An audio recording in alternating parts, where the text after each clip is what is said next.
It's Renee with Crafted by Renee. I thought I would show you how I actually start my jelly roll rugs, the area rugs that I make. I actually there's multiple ways to do it. I do it multiple ways, but lately I've been doing it this way.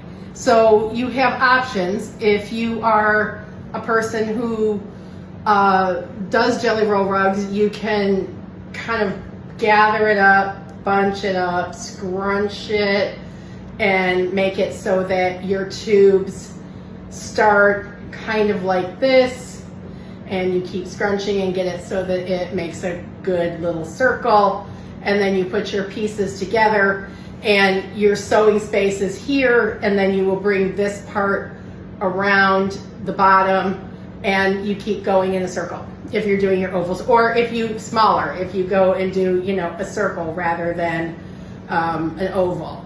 And so then there is the method that a lot of people use, whether you have your tube sewn this way and you sew the inner part together, or you sew it the opposite way and you have the open space on the outside.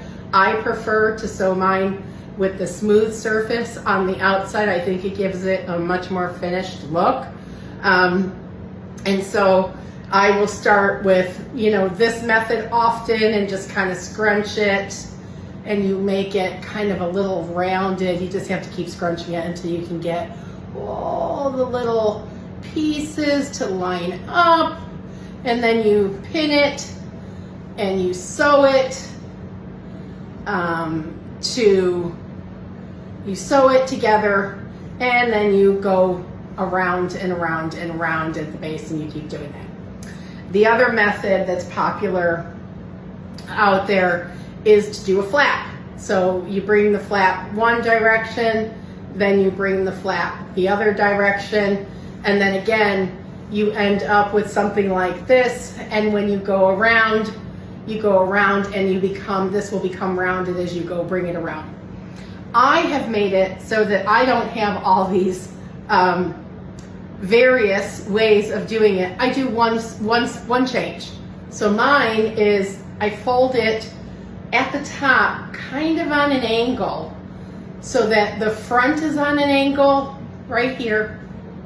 There's an angle up here, and then when you turn it around, there's the opposite angle. So when I'm sewing, I have less gap up here, right here at the top, because this becomes one seam.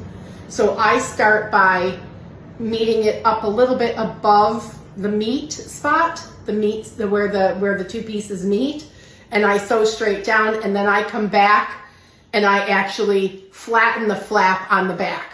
And so I find that this leaves less bulk when you're making the seam, and so then I go down and around as normal, where you basically scrunch, and then when you come up and you scrunch, there's less of a tightness to it. It makes it like it can make a smoother curve to me. So I've been using this method more than the other methods, because I really don't like, when you scrunch it, you sometimes end up with a hole in the center on either side. It depends. And sometimes it doesn't feel like the seam in the center here is as tight together as it can be. So by doing it this way, you're essentially not having any gap. There is no space, because you're not gathering this up here and creating a wider top.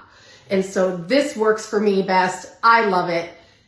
Try it out, see how you like it. Let me know in the comments if it works for you. Have a wonderful day.